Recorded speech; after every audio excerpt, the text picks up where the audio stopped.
फातिमा की रानी माँ, प्रभु यीशु की माँ, आसरा तू ही है माँ।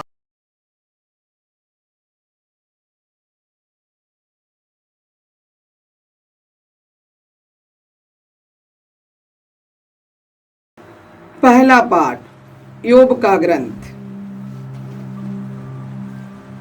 अध्याय 9, पद संख्याएं 1 से 12, 14 से 16 तक।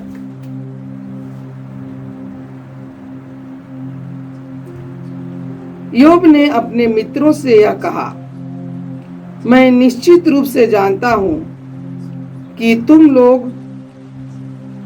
तुम लोगों का कहना सच है। मनुष्य अपने को ईश्वर के सामने निर्दोष प्रमाणित नहीं कर सकता। यदि वह ईश्वर के साथ बहस करना चाहेगा तो ईश्वर 1000 प्रश्नों में से एक का भी उत्तर नहीं देगा। ईश्वर सर्वज्ञ और सर्वशक्तिमान है। कौन मनुष्य उसका सामना करने के बाद जीवित रहा? ईश्वर पर्वतों को अचानक हटा देता और अपने क्रोध में उलट देता है। वह पृथ्वी को उसके स्थान से खिसकाता और उसके खंभों को हिला देता है। वह नक्षत्रों को ढांकता और उसके आदेश पर सूर्य दिखाई नहीं देता। वह अकेला ही आकाश फैलाता और समुद्र की लहरों पर चलता है। उसने सप्तर्षि, मृग, कृत्तिका और दक्षिण नक्षत्रों की सृष्टि की है। वह महान एवं रहस्यमय कार्य संपन्न करता और असंख्य चमत्कार दिखाता है। वह मेरे पास आता है और मैं उसे नहीं देखता। वह आगे बढ़ता है और मुझे इसका पता नहीं चलता। जब वह कुछ ले जाता है तो कौन उसे रोकेगा? कौन उससे कहेगा, तू यह क्या कर रहा है? मैं उसको जवाब कैसे दे सकता हूँ? उससे बहस करने के लिए मुझे कहां से शब्द मिलेंगे? यदि मेरा पक्ष न्याय संगत है और मैं न्यायकर्ता से दया याचना करता हूँ, तब भी मुझे उत्तर नहीं मिलता। यदि वह मेरी दुहाई का उत्तर देता तो मुझे विश्वास नहीं होता कि वह मेरी प्रार्थना पर ध्यान देता है। प्रभु की वाणी। ईश्वर को धन्यवाद। भजन अनुवाक्य। हे प्रभु, मेरी प्रार्थना तेरे पास पहुँचे। हे प्रभु, मेरी प्रार्थना तेरे पास पहुँचे। मैं दिन भर तेरी दुहाई देता हूँ। मैं तुझे हाथ जोड़ता हूँ। क्या तू मृतकों के लिए चमत्कार दिखाता है? क्या मृतक उठकर तेरी स्तुति करते हैं? अनुवाक्य। हे प्रभु, मेरी प्रार्थना तेरे पास पहुँचे। हे प्रभु, मेरी प्रार्थना तेरे पास पहुँचे। क्या कब्र में तेरे प्रेम की चर्चा होती है? क्या अधोलोक में तेरी सत्य प्रतिज्ञता का बखान होता है? क्या लोग मृत्यु की छाया में तेरे चमत्कार और विस्मृति के गर्भ में तेरी न्याय प्रियता जानते हैं? अनुवाक्य। हे प्रभु, मेरी प्रार्थना तेरे पास पहुँचे। हे प्रभु, मेरी प्रार्थना तेरे पास पहुँचे। हे प्रभु, मैं तेरी दुहाई देता हूँ। मैं प्रतिदिन प्रातः काल तुझसे प्रार्थना करता हूँ। तू मुझे क्यों त्याग देता है? तू मुझसे क्यों मुंह फेर लेता है? अनुवाक्य। हे प्रभु, मेरी प्रार्थना तेरे पास पहुँचे। हे प्रभु, मेरी प्रार्थना तेरे पास पहुँचे। जय घोष। हालेलुया। मैं सब कुछ छोड़ दिया है और उसे कूड़ा समझता हूँ, जिससे मैं मसीह को प्राप्त करूं और उनके साथ संपूर्ण रूप से एक हो जाऊं। हालेलुया। प्रभु आप लोगों के साथ हो और आपकी आत्मा के साथ। संत लूकस के अनुसार पवित्र सुसमाचार। हे प्रभु तेरी महिमा हो। अध्याय 9 पद संख्याएं 57 से 62 तक। यीशु अपने शिष्यों के साथ यात्रा कर रहे थे कि रास्ते में ही किसी ने उनसे कहा, आप जहाँ कहीं भी जाएंगे मैं आपके पीछे पीछे चलूंगा। यीशु ने उसे उत्तर दिया, लोमड़ियों की अपनी मांदे हैं और आकाश के पक्षियों के अपने घोंसले, परंतु मानव पुत्र के लिए सिर रखने को भी अपनी जगह नहीं है। उन्होंने किसी दूसरे से कहा, मेरे पीछे चले आओ, परंतु उसने उत्तर दिया, प्रभु मुझे पहले अपने पिता को दफनाने के लिए जाने दीजिए। यीशु ने उससे कहा, मुर्दों को अपने मुर्दे दफनाने दो, तुम जाकर ईश्वर के राज्य का प्रचार करो। फिर कोई दूसरा बोला, प्रभु मैं आपका अनुसरण करूंगा, परंतु मुझे अपने घर वालों से विदा लेने दीजिए। यीशु ने उससे कहा, हल्की मूठ पकड़ने के बाद जो मुड़कर पीछे देखता है वह ईश्वर के राज्य के योग्य नहीं। प्रभु का सुसमाचार। हे क्रिस्त जय यीशु। क्रिस्त में प्रिय भाई और बहनों, आज का पहला पाठ योग के ग्रंथ से है। अध्याय 9 पद संख्याएं 1 से 12 फिर 14 से 16 तक। इसमें ईश्वर की न्याय प्रियता पर योग का विचार है। यह योग के ग्रंथ में योग का तीसरा काव्य है। आज हमने उस काव्य से इस प्रकार सुना, योग ने अपने मित्रों से यह कहा, मैं निश्चित रूप से जानता हूं कि तुम लोगों का कहना सच है। मनुष्य अपने को ईश्वर के सामने निर्दोष प्रमाणित नहीं कर सकता। यदि वह ईश्वर के साथ बहस करना चाहेगा तो ईश्वर 1000 प्रश्नों में से एक का भी उत्तर नहीं देगा। ईश्वर से बहस करना बेकार है। ईश्वर से हम सवाल करने पर शायद जवाब मिलता होगा, लेकिन हम ईश्वर की भाषा नहीं समझते। ईश्वर से सवाल करने के लिए बाइबल में हम लोग वचन नहीं पाएंगे, लेकिन प्रभु यीशु खुद हमको समझाते हैं। ईश्वर का पहला नियम, पहली आज्ञा इस प्रकार है। संत मार्कुस के सुसमाचार में अध्याय 12 में जब एक शास्त्री ने पूछा, पहला नियम क्या है, ईश्वर की प्रथम आज्ञा क्या है, तो प्रभु यीशु ने विधि विवरण ग्रंथ अध्याय 6 पद संख्याएं 4 और 5 से लेकर इस प्रकार समझाया, इस्राएल सुनो, हमारा प्रभु ईश्वर एकमात्र प्रभु है। अपने प्रभु ईश्वर को अपने सारे हृदय, अपनी सारी आत्मा, अपनी सारी बुद्धि और सारी शक्ति से प्यार करो। ईश्वर को पूरे व्यक्तित्व से प्यार करना है। ईश्वर की आराधना करनी है। ईश्वर को धन्यवाद देना है। ईश्वर से रिश्ता रखना है।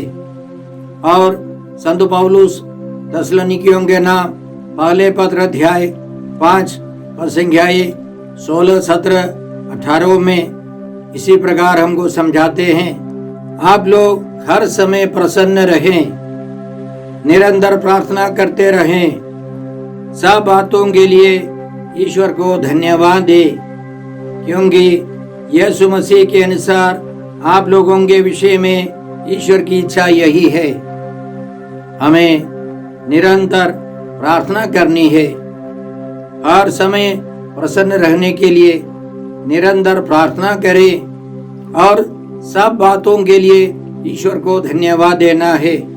अंग्रेजी बाइबल में हम लोग इस प्रकार पाते हैं कि सब बातों में, सब परिस्थितियों में ईश्वर को धन्यवाद देना है। जब हम लोग हर परिस्थिति में ईश्वर को धन्यवाद देंगे तो ईश्वर की प्रेरणा, ईश्वर का विचार हमें प्राप्त होता है। ईश्वर से सवाल करने से कोई खास फायदा नहीं है, लेकिन हम ईश्वर की स्तुति आराधना करेंगे तो ईश्वर का संदेश हमारे अंदर आ जाएगा। हम परिस्थिति को, व्यक्तियों को सब समझने लगते हैं, इसलिए ईश्वर से सवाल करना बेकार है। कई लोग विपरीत परिस्थितियों में, विषम परिस्थितियों में ईश्वर से सवाल कर निराश हो जाते हैं। हमें ऐसे नहीं करना है। आज के पाठ का दूसरा विषय है, अय्यूब हमें समझाता है ईश्वर सर्वज्ञ और सर्वशक्तिमान है। कौन मनुष्य उसका सामना करने के बाद जीवित रहा? ईश्वर पर्वतों को अचानक हटा देता और अपने क्रोध में उल्टा देता है। वह पृथ्वी को उसके स्थान से खिसकाता और उसके खंभों को हिला देता है। वह नक्षत्रों को ढांकता और उसके आदेश पर सूर्य दिखाई नहीं देता। वह अकेला ही आकाश फैलाता और समुद्र की लहरों पर चलता है। उसने सप्तर्षि, मृग, कृत्तिका और दक्षिण नक्षत्रों की सृष्टि की है। वह महान एवं रहस्यमय कार्य संपन्न करता और असंख्य चमत्कार दिखाता है। ईश्वर सर्वशक्तिमान है, वह सर्वज्ञानी है, सर्वव्यापी है और वह जो कुछ करता है ठीक ही करता है, अच्छा ही करता है। स्तोत्रकार हमें समझाता है ईश्वर जो कुछ करता है अच्छा ही करता है, ठीक ही करता है, प्रेम से करता है। अंतिम में योग हमको इसी तरह समझाते हैं, ईश्वर से कौन पूछ सकता है तो यह क्या कर रहा है? मैं उसको जवाब कैसे दे सकता हूँ? उससे बहस करने के लिए मुझे कहाँ से शब्द मिलेंगे? यदि मेरा पक्ष न्याय संगत है और मैं न्यायकर्ता से दया याचना करता हूँ तब भी मुझे उत्तर नहीं मिलता। यदि वह मेरी दुहाई का उत्तर देता तो मुझे विश्वास नहीं होता कि वह मेरी प्रार्थना पर ध्यान देता है। हमारा रिश्ता ईश्वर से एक गहरा रिश्ता है, एक विशेष रिश्ता है, मनुष्य के रिश्ते के समान नहीं है। हम ईश्वर से जुड़े रहें। सवाल पूछने से कोई फायदा नहीं। सर्वशक्तिमान ईश्वर के सामने हम सिर झुकाए, घुटने टेके और उसकी आराधना करें, उसको पूर्ण रूप से प्यार करें और उसके प्रेम से भरने के लिए प्रार्थना करें और प्रभु हमको ले चलेंगे, आगे ले चलेंगे। इसलिए आज के भजन के अंतिम में हम लोगों ने इस प्रकार सुना, हे प्रभु मैं तेरी दुहाई देता हूँ, मैं प्रतिदिन प्रातः काल तुझसे प्रार्थना करता हूँ। तू मुझे क्यों त्याग देता है? तू मुझसे क्यों मुंह फेर लेता है?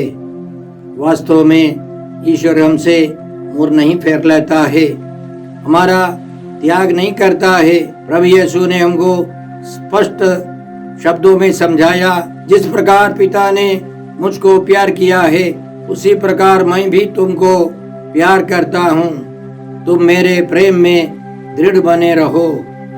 हम प्रभु यीशु के प्रेम में, पिता ईश्वर के अनंत प्रेम में, पवित्र आत्मा के प्रेम में दृढ़ बने रहें। आज के सुसमाचार के द्वारा प्रभु यीशु हमको समझाते हैं कि उनका शिष्य बनना साधारण काम नहीं है।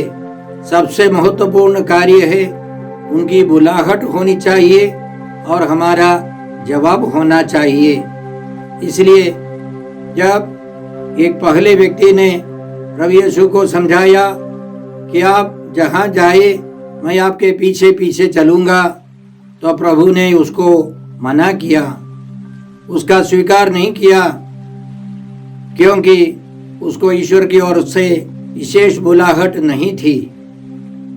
याद रखे, बुलाहट सबसे पहले ईश्वर की ओर से आती है। ईश्वर ने इब्राहिम को बुलाया, ईश्वर ने मूसा को बुलाया, मूसा मूसा, तो मूसा ने उत्तर दिया, प्रस्तुत हूँ। ईश्वर ने समूएल को बुलाया, समूएल समूएल, समूएल ने उत्तर दिया, प्रस्तुत हूँ। इसी तरह प्रभु यीशु भी अपने शिष्यों को बुलाते हैं। जो ईश्वर की प्रभु यीशु की बुलाहट पाता है उसे प्रभु का अनुसरण करना चाहिए। प्रभु यीशु ने दूसरे व्यक्ति को बुलाया, मेरे पीछे चले आओ, तो वह बहाना करने लगा। उसने कहा, प्रभु मुझे पहले अपने पिता को दफनाने के लिए जाने दीजिए। हम जानते हैं कि विधि विवरण ग्रंथ अध्याय 5 संख्या 16 में ईश्वर 10 नियमों में 14 नियम इस प्रकार देता है, अपने माता पिता का आदर करो जैसा कि प्रभु तुम्हारे ईश्वर ने तुमको आदेश दिया है, तब तुम बहुत दिनों तक उस भूमि पर जीते रहोगे जिसे वह तुम्हें प्रदान करेगा। हमें अपने माता पिता का आदर करना है। हमारे समाज में रहने के समय सबसे पहला नियम माता पिता के प्रति आदर है। पहला, दूसरा, तीसरा नियम ईश्वर के प्रति हमारा कर्तव्य है। सबसे पहला हमारा कर्तव्य माता पिता के प्रति है, और उसमें यदि माता पिता मर जाए उनको दफनाना हमारा कर्तव्य है। इसलिए पुराने व्यवस्था में कई जगहों पर हम लोग पाते हैं, पिता अपने बच्चों से आग्रह करता है, मुझे अच्छी तरह दफनाना है। उदाहरण के लिए तोबीत के ग्रंथ अध्याय 4 और संज्ञा 3 में तोबीत अपने बेटे टोबियाह को इसी तरह समझाता है, बेटा मैं मर जाऊं तो मुझे उचित रीति से दफना दोगे। इसी तरह हम लोग कई माता पिता के मुंह से सुनते हैं, पुरानी व्यवस्था में ही मुझे अच्छी तरह दफनाना है। तो पुराने व्यवस्था से ही हम माता पिता को आदर करते आए हैं, उनको उचित रीति से दफनाना हमारा कर्तव्य है। लेकिन प्रभु यीशु हमको समझाते हैं, उनका अनुसरण करना उससे भी बड़ा कर्तव्य है, महान कर्तव्य है। इसलिए उस व्यक्ति जो जाना चाहता था उससे प्रभु ने कहा, जो मुर्दे हैं वे अपने मुर्दों को दफनाने जाने दे। मुर्दा मुर्दे को कैसे दफना सकता है? यह एक अलंकारिक भाषा है। जो इस दुनियादारी में फंसे हैं, साधारण जीवन बिताते हैं, पापमय जीवन में है, वे सब अपने मुर्दों को दफनाने दे। जो यीशु के साथ है, जो पवित्र है, विशेष उलाहट पाकर जीवन बिताने वाले हैं, वे इस सांसारिक जीवन से बढ़कर प्रभु के सुसमाचार का प्रचार करें। उनका सबसे महत्वपूर्ण कर्तव्य है वे प्रभु के समान जीवन बिताकर प्रभु का सुसमाचार चारों तरफ सुनाए।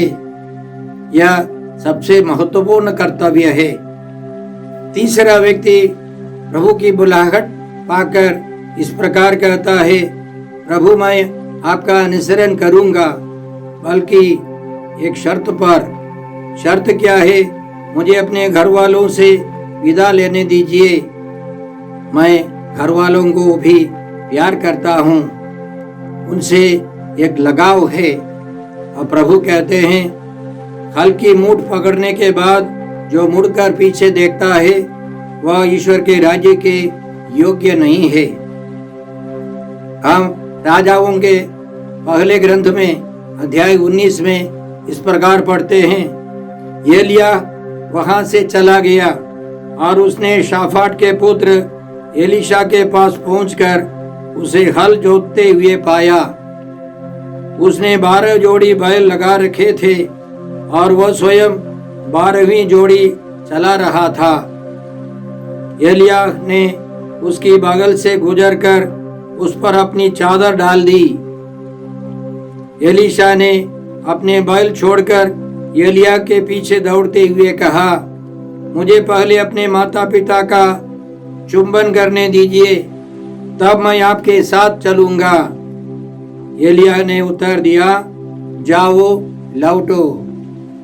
एलिया को मालूम था एलीशा अपने माता पिता को सब प्यार करता था, इसलिए उसने छूट दी, जाने की अनुमति दी, जाओ और लौट आओ। और यीशु कहते हैं, नहीं जाना है। एक बार तुमने मेरी पुकार सुनी है तो तुरंत ही मेरा अनुसरण करना है, क्योंकि मैं ईश्वर के राज्य की स्थापना के लिए आया हूँ। प्रभु यीशु ने एक नए युग का उद्घाटन किया है, उसको पूरा करना हमारा कर्तव्य है। प्रभु यीशु के विशेष प्रेरितों और शिष्यों का कर्तव्य है। इसलिए संत मत्ती अपने सुसमाचार अध्याय 4 में इस प्रकार हमको समझाते हैं कि कैसे आदिम शिष्य लोग, प्रेरित लोग प्रभु यीशु के पीछे गए। गलीलिया के समुद्र के किनारे टहलते हुए यीशु ने 2 भाइयों को देखा, सिमोन जो पेतरुस कहलाता है और उसके भाई अंद्रेस को। वे समुद्र में जाल डाल रहे थे क्योंकि वे मछुए थे। यीशु ने उनसे कहा, मेरे पीछे चले आओ, मैं तुम्हें मनुष्यों के मछुए बनाऊंगा। वे तुरंत अपने जाल छोड़कर उनके पीछे हो लिए। उसी तरह प्रभु यीशु ने याकूब और यूहन्ना को बुलाया। उनके बारे में भी हम लोग इस प्रकार पढ़ते हैं, वे अपने पिता जेबेदी के साथ नाव में अपने जाल मरम्मत कर रहे थे। यीशु ने उन्हें बुलाया, वे तुरंत नाव और अपने पिता को छोड़कर उनके पीछे हो लिए। वे तुरंत यीशु के पीछे हो लिए, क्योंकि मुक्ति आज संभव है, कल का कोई गारंटी नहीं है। आज प्रभु यीशु का अनुसरण करना है। एक बार एक सिस्टर मुझसे कह रही थी, कुछ समस्याएं आने पर वो समाज छोड़कर जाने के लिए सोच रही थी। उसने प्रार्थना की और प्रभु का सुसमाचार खोल कर देखा तो यही उनको मिला। हल्की मूठ पकड़ने के बाद जो मुड़कर पीछे देखता है वह ईश्वर के राज्य के योग्य नहीं है। उसी समय उनको मालूम हो गया यीशु ने उनको बुलाया था। यीशु उनको बुलाहट देकर आगे ले चलेंगे और वे पूर्ण रूप से समर्पित होकर आज तक प्रभु की सेवा में है। भाई और बहनों, ईश्वर हम में से हर एक व्यक्ति को बुलाता है। किसी को पारिवारिक जीवन बिताने की बुलाहट है, शादीशुदा जीवन की बुलाहट है, तो उसमें उसको अडिग रहना है। किसी को पुरोहित या धर्म संगी बनने की बुलाहट है, किसी को एकस्थ जीवन बिताने की बुलाहट है। उस बुलाहट में हमको अडिग रहना है। पीछे मुड़कर देखना प्रभु भक्तों के लिए अच्छा नहीं है, योग्य नहीं है। इसलिए हम लोग प्रार्थना करते हैं कि हम प्रभु की बुलाहट के अनुसार जीवन बिताए। आइए हम प्रार्थना करते हैं। हे पिता ईश्वर, हे प्रभु यीशु, हे पवित्र आत्मा ईश्वर, आज के सारे पवित्र वचनों के लिए हम तुझे धन्यवाद देते हैं और हमारे रखवाल दूतों के द्वारा हम तुझसे प्रार्थना करते हैं कि हम अपनी अपनी बुलाहटों में अडिग रहें और ईमानदारी से प्रभु के सुसमाचार का प्रचार कर सके। साथ साथ हमारी प्रार्थना है लाखों की संख्या में अनेक युवक युवतियों को सुसमाचार सुनाने के लिए विशेष बुलाहट दे, ताकि सुसमाचार फैलता जाए, ईश्वर का राज्य जल्दी ही आ जाए। हमें प्रार्थना करते हैं प्रभु क्रिस्त के द्वारा। हमारे प्रभु यीशु क्रिस्त की कृपा, ईश्वर का प्रेम और पवित्र आत्मा का साहचर्य आप सबों को प्राप्त हो। आमीन।